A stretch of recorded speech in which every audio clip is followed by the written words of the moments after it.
नमस्कार। बीए द्वितीय वर्ष राजस्थानी साहित्य के प्रथम प्रश्न पत्र में मध्यकालीन राजस्थानी काव्य के अंतर्गत हम राजियारा दूहा का या राजियारा सोठा का क्रमवार अध्ययन करते आ रहे हैं। इस रचना के रचनाकार रहे हैं कवि कृपाराम बारठ। यह एक नीति काव्य है और इस नीति काव्य में कुछ आदर्श तथ्यों का उल्लेख किया गया है और उल्लेख में इस बात को समझाया गया है कि हमें क्या करना चाहिए और क्या नहीं करना चाहिए, अर्थात डू एंड डोंट्स। और कई बार ऐसा किया है कि गलत बात को बता दिया, कहा कुछ भी नहीं, अच्छी बात का निदर्शन कर दिया, आगे कुछ भी नहीं कहा। तो यह स्पष्ट है कि उन आदर्श मूल्यों का या वे जो बुराइयां हैं समाज में, जो दोष हैं, उनको अंकित करके कवि यह कहना चाहता है हमें इनसे बचना है या इनको अपनाना है। ऐसी ही बातों का एक लंबा क्रम हम पिछले 24 अध्ययन के 24 क्रमों में देख रहे हैं। आज हम इसके मूल पाठ के 25वें क्रम में प्रवेश कर रहे हैं। यहां मैंने आपको कहा अब हम इनके अंतिम चरणों की ओर हैं। 2 या 3 क्रम के पश्चात यह पुस्तक पूर्ण हो जाएगी। उसके पश्चात हम इसकी दूसरी जो पुस्तक है नागदमन, उसका अध्ययन प्रारंभ करेंगे। देखिए, आज हम 145वां दोहा देख रहे हैं।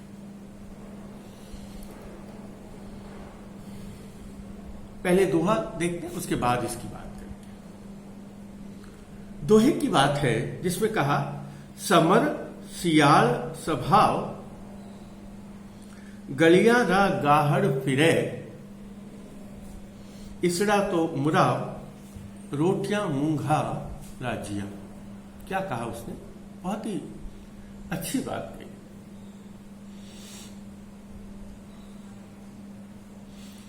इस समाज में कई ऐसे लोग होते हैं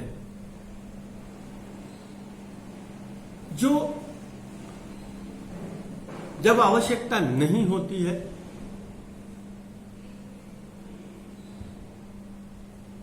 तब या तो बहुत ज्यादा प्रेम करते हैं, या तो बहुत ज्यादा गुस्सा करते हैं, या तो बहुत ज्यादा क्रोध करते हैं। जहां क्रोध करने की आवश्यकता नहीं हो वहां क्रोध करेंगे, जहां साहस दिखाने की आवश्यकता नहीं हो वहां साहस दिखाएंगे, जहां हास्य की बात नहीं हो हास्य करेंगे, और जहां ये करने का मौका है, जहां हंसी की बात आए वहां हंसे नहीं, जहां क्रोध करने की बात आए वहां से टल जाए, जहां युद्ध करने की बात आए वहां से टल जाए।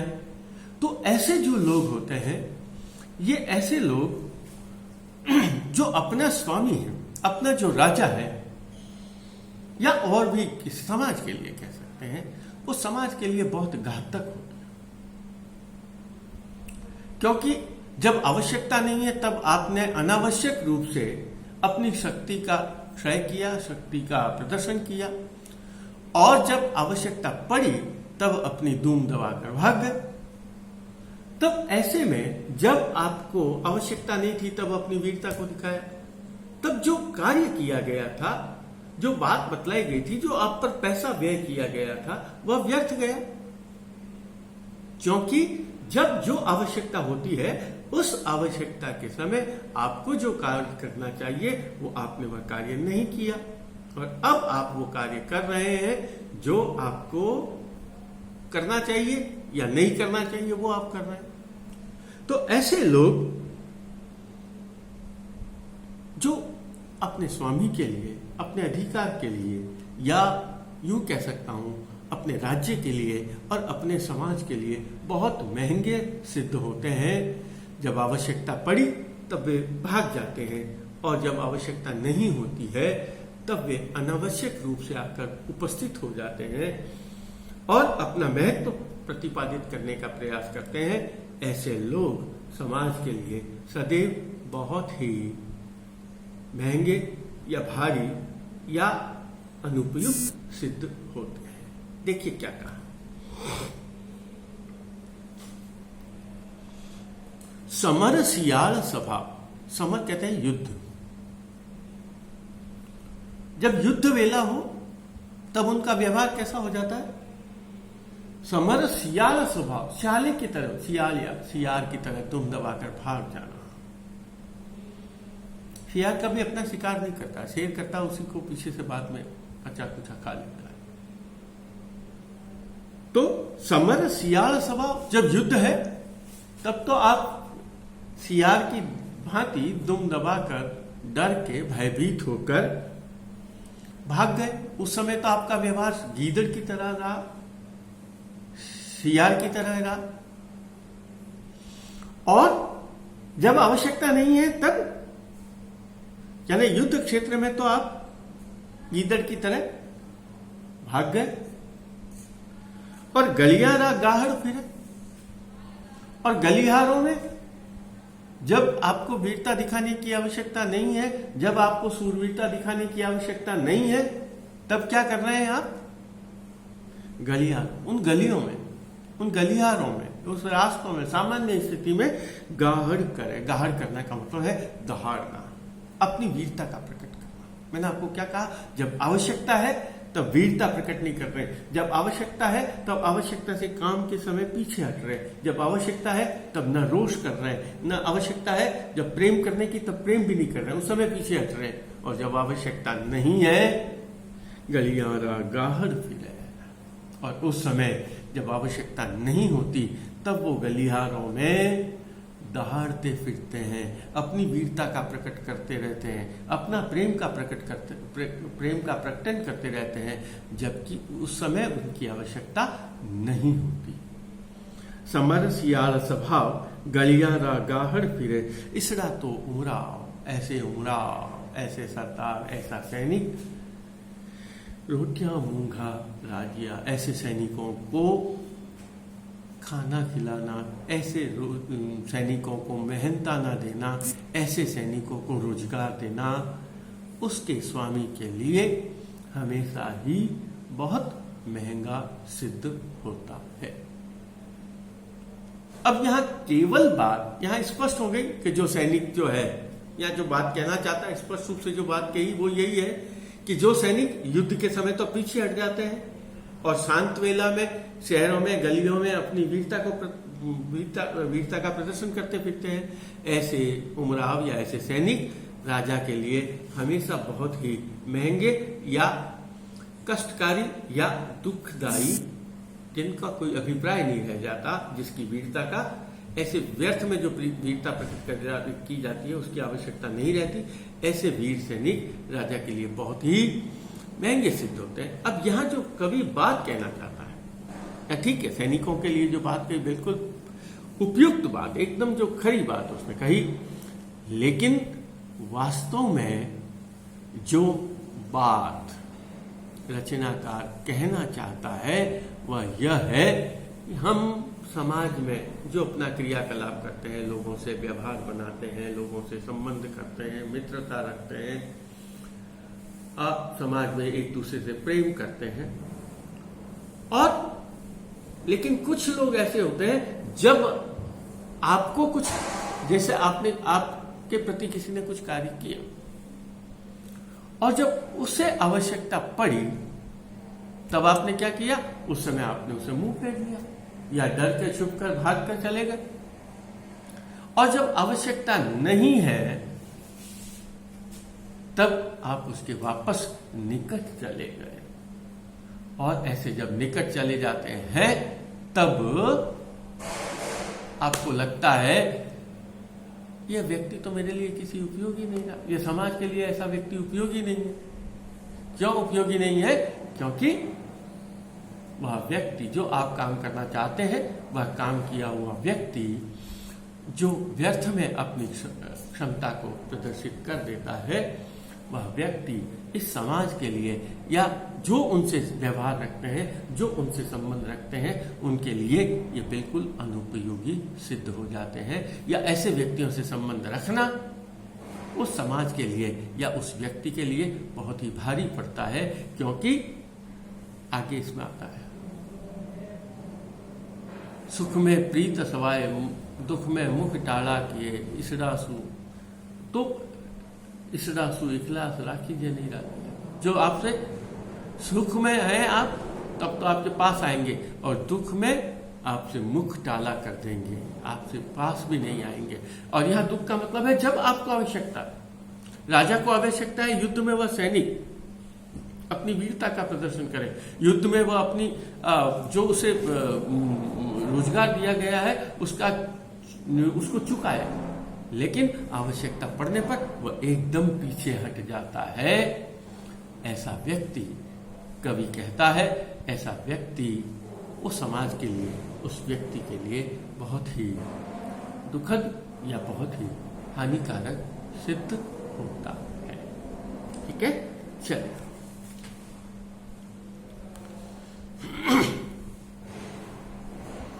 अब यहां जहां उसने ये कहा कि जो स्वार्थी लोग हैं वो समाज के लिए बहुत ही दुखद होते हैं, व्यक्ति के लिए दुखद होते हैं, या ऐसे व्यक्तियों से संबंध बनाना बहुत दुखद होता है, वही जो व्यक्ति हमेशा सत्य के मार्ग पर चलते हैं, स्वामी धर्मिता के मार्ग पर चलते हैं, स्वाभिमान के मार्ग पर चलते हैं, जो कृतज्ञता के मार्ग पर चलते हैं, ईश्वर उन्हें कभी भी कष्ट नहीं देता, उनका स्वामी उन्हें कभी भी कष्ट नहीं देता।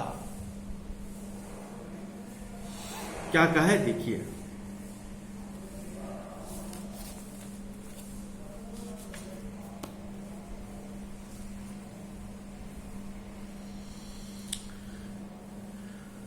साम धर्म अर सांच चाकर जिके ही चालसी, उन्हीं आने आज रति न आवे राजी।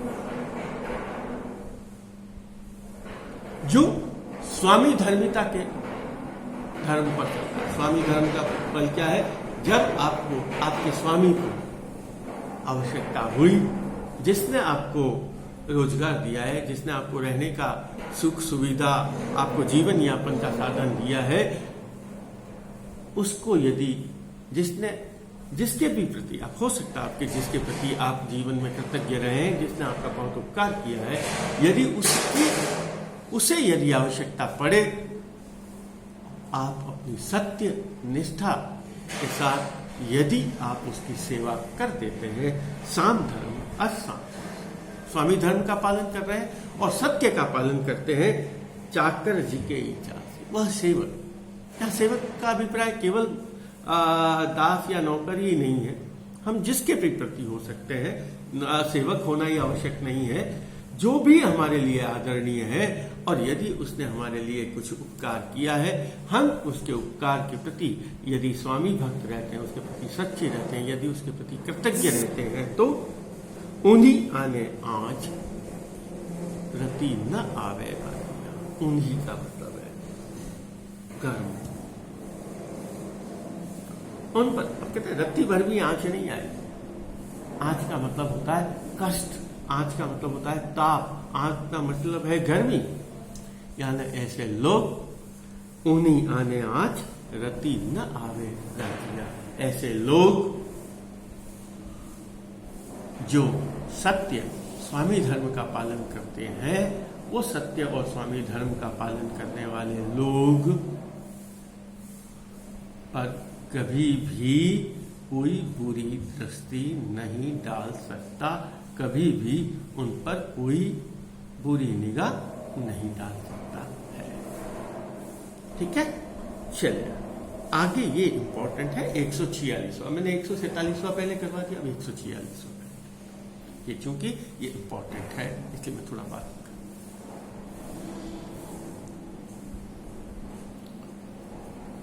हम मित्रता की बात कर रहे हैं। जहां पहले मित्र बताया हमने, जब आपको आवश्यकता है तब तो मुख करके पीछे हट गया, और जब आवश्यकता नहीं है तब आ गया।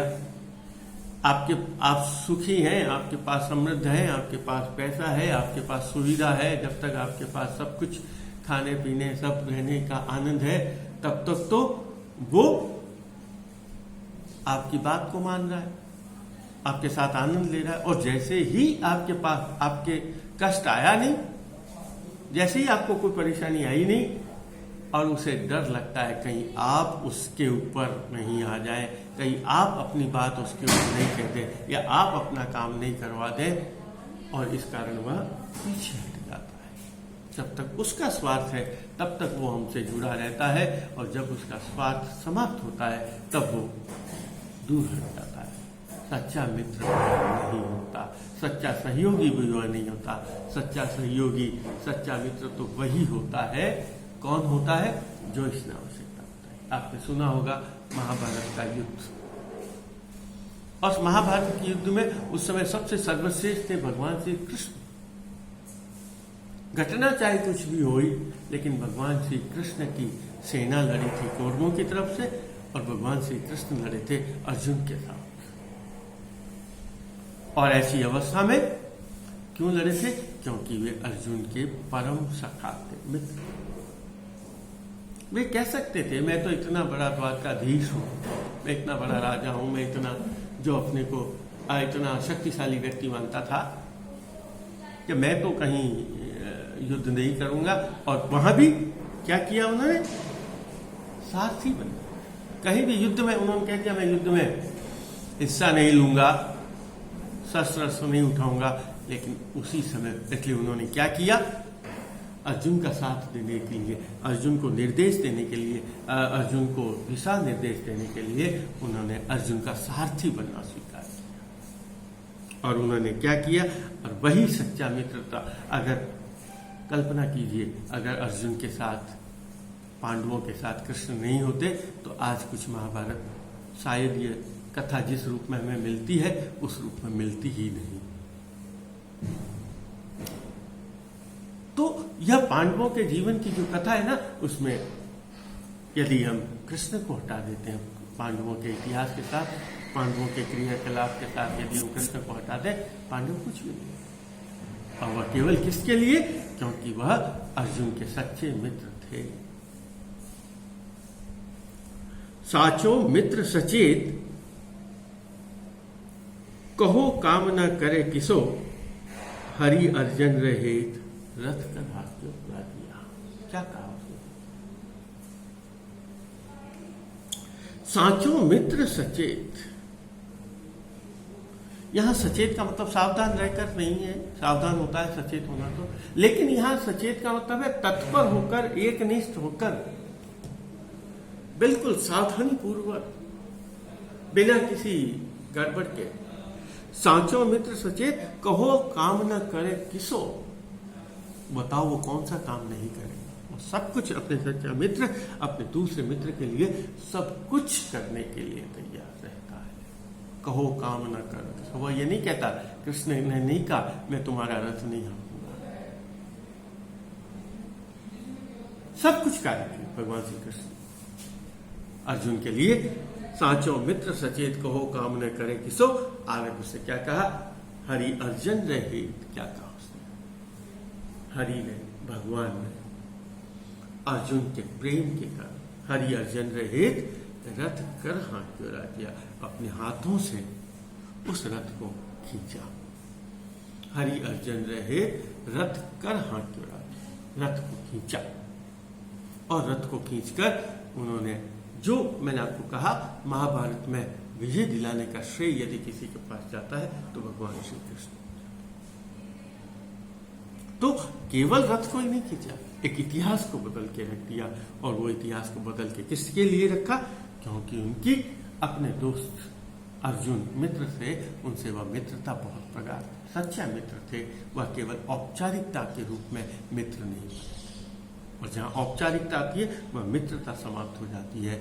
और वो जो मित्र है, वो सच्चे मित्र जो होते हैं, वो हमेशा हमेशा के लिए उसके लिए जो चाहे वो काम कर सकते हैं। तो समझ लीजिए, जो व्यक्ति जो मित्र हमारे लिए कुछ भी करने के लिए तैयार हो जाता है, वही हमारा सच्चा मित्र है। सच्चा मित्र वो नहीं जो कि आवश्यकता पड़ने पर पीछे हट जाए, सुख में तो हमारे साथ रहे और दुख में मुख डाल दे। ऐसा मित्र हमारा कभी भी सच्चा मित्र नहीं हो सकता। हमारा सच्चा मित्र वही होता है जो हमारे दुख में भी काम आता है। आगे देखिए, एक और नया विषय लिया, श्याणा संगत पाए। संगति की बात बताई। करक चंचेड़े के हरी, हाय कुसंगत हाय, रीस न आवे।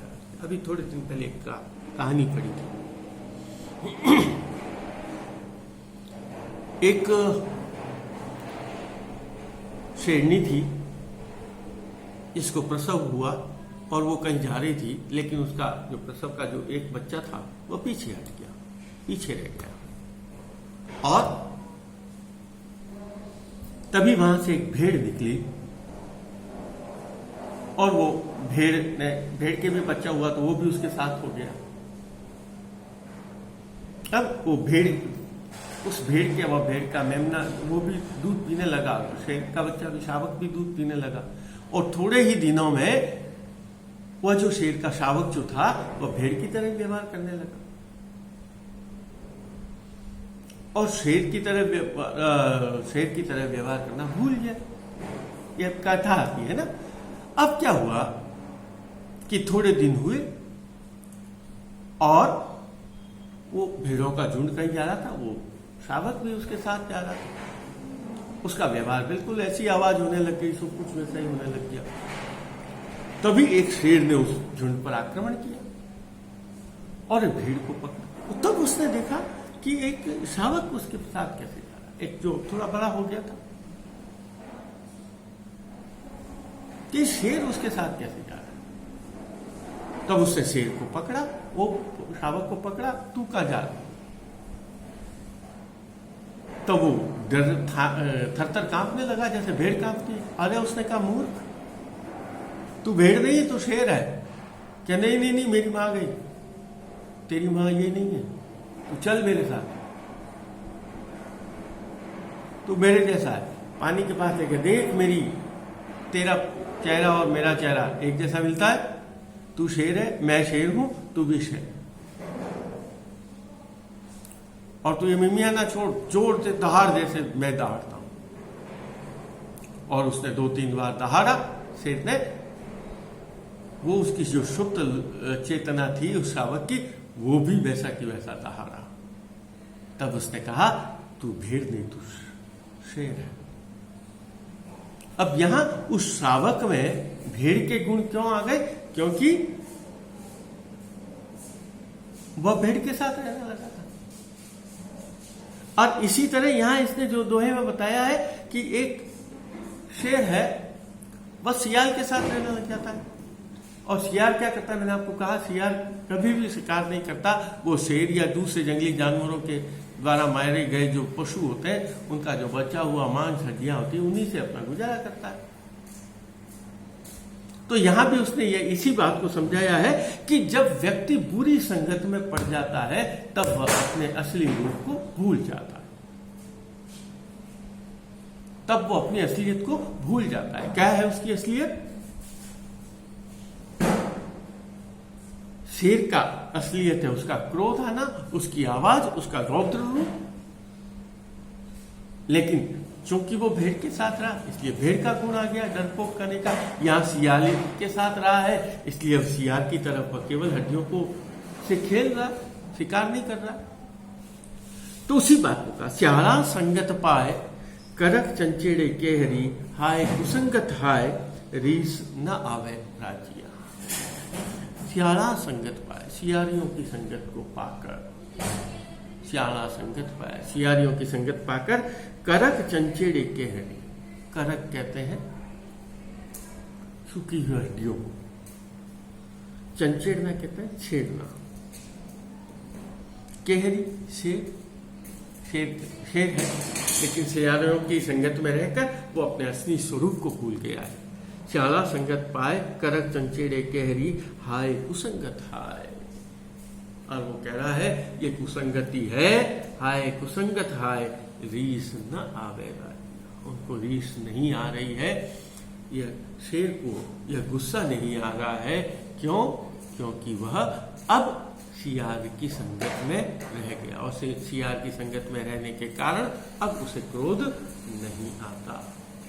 तो यहां कहा व्यक्ति जब बुरी संगत में रहता है तब उसके गुण, उसका साहस, उसका विशेषताएं वो सभी परिवर्तित हो जाती है।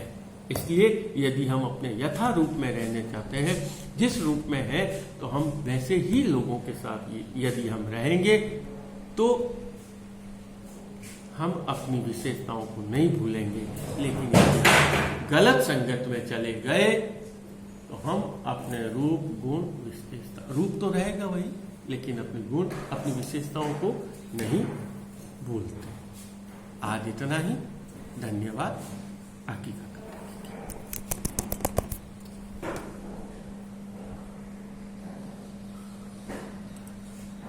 कितनी देर करोगे काम? कितनी देर करोगे काम?